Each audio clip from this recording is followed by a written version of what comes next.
Welcome. Now it's time for the next episode of Yu-Gi-Oh! Anime, where Kaiba and Yugi have their epic rematch, and Yugi doesn't have Exodia this time.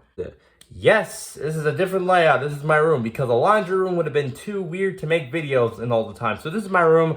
This is where we're going to be recording from now on for the most part. And now, alright, anyway about that. But now we're going to get on to the next episode. For the next 3 episodes, another 3-parter where this time Yugi and Kaiba have another face-off. This time with Kaiba's new dual disc. Well, technically they're not the dual disc. They're more like frisbees you throw and hope you don't break them. So yeah, let's figure out up this epic conclusion. Because, oh yeah, by the way, every Saturday we might switch it up for maybe do some GX or 5Ds. But anyway, let's get on to the episodes. Oh yeah, but before we get on to the actual face-off part, Taya's got to explain what we already know about the Millennium Puzzle for like the 5th time. I think we all know that because we literally saw the episode, and, you know, for me who watches Yu-Gi-Oh! A lot, I'm not going to forget. I don't need to know, like, again, thank you, God. Oh yeah, there's also a flashback in this scene where, Taya remembers the first time she met Joey and Yugi, and apparently, it's in Japan, or the Yu-Gi-Oh! Show, or Japan, I'm not sure. Apparently, it's against the rules to have a job after school in Japan, I think. Which doesn't make sense because here you can have a job and still be in school. But imagine being illegal in school to have a job to make money for yourself.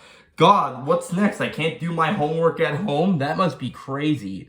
Oh yeah, there's also another scene where Yugi saves Taya from getting kidnapped, and Yugi completely destroyed somebody else's mind, the one trying to kidnap Taya, and I guess something bad happened. Look, Yugi destroys his mind. That's all you need to know, really. Oh yeah, but Kaiba's got to install Joey just one more time for to get to the, you know, actual dueling part. It's just required by Kaiba at this point. The duel starts off, Kaiba summons Ryukushin, and then after his turn's done, because it's his first turn, Yugi then summons Curse of Dragon.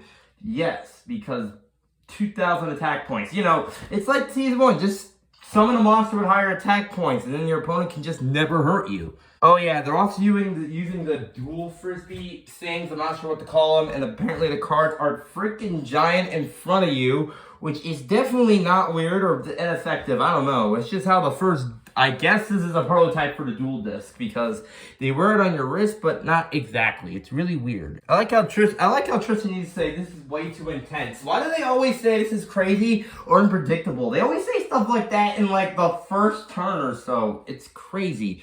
Yeah, this is what Yugi's hands has for it. Horn of the Unicorn, Multiply, Sword Green Light, and Eye of Truth. All very good spell cards, and kind of had the blue eyes in his hand, but he's trying to do something to throw Yugi off guard in a way.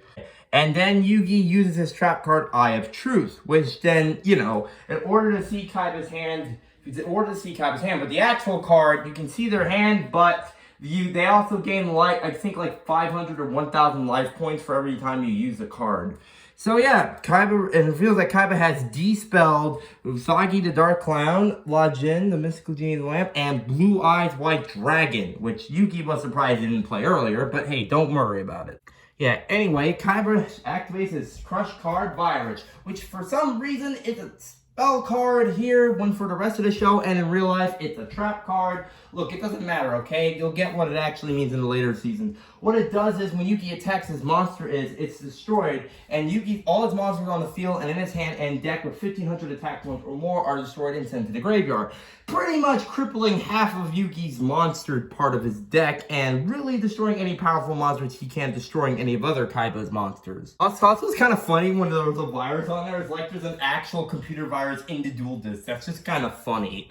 Then Kaiba finally summons one of his blue eyes. You know, if he summoned this earlier, he could have won maybe way faster or way less. I don't know, it really depends on when he was going to summon it or not. And then Kaiba summons a monster more powerful than one Blue Eyes Ultimate Dragon, with 4,500 attack points. It's probably one of the strongest base fusion cards without any special effect. Like, just 4,500. It's not like 5-headed dragon, but we'll get to that when we get to that, don't you worry. And then Yugi summons Kuribo and activates the spell card Multiply, and it does not let you summon 86,000 Kuribos. It actually just summons like multiple Karibo tokens on your field. Like I said, this is season 1. I'll have to probably stop saying season 1 when we actually get to season 2, but don't worry about it.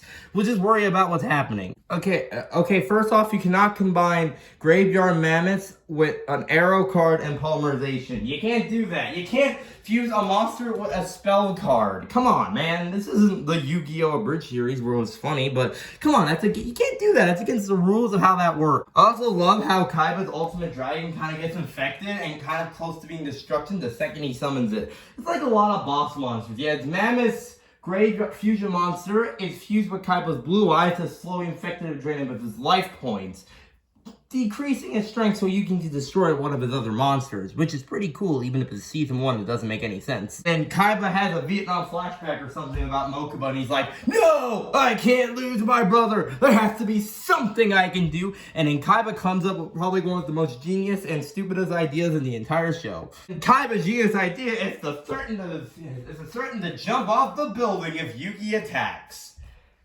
Yeah, really, that's Kaiba's idea. It's threatening to kill himself off a building to win a card game. It's kind of, yeah, I know, it's kind of crazy how he threatens to kill himself if he can't win a card game off the building. Still, I'm not sure how that works. Even though he's threatening to kill himself, they're holograms. I don't know how a hologram would kill it. I mean, they can feel it a little bit, but I don't think a hologram can make you go flying off the building. That's just not how that works. And apparently now Kaiba activates Monster Reborn to revive one of the Blue Eyes heads, because that's not how that works. You can't revive a part of a monster that's still in the field. You can revive any monster from any graveyard. You can't just revive a certain part of a monster that's still in the field. That's not how the card works.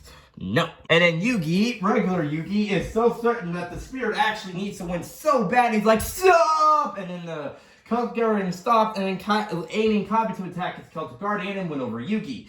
To me, I don't know if it counts as a victory, because Kaiba threatened to kill himself off the building, but, you know, go what it is.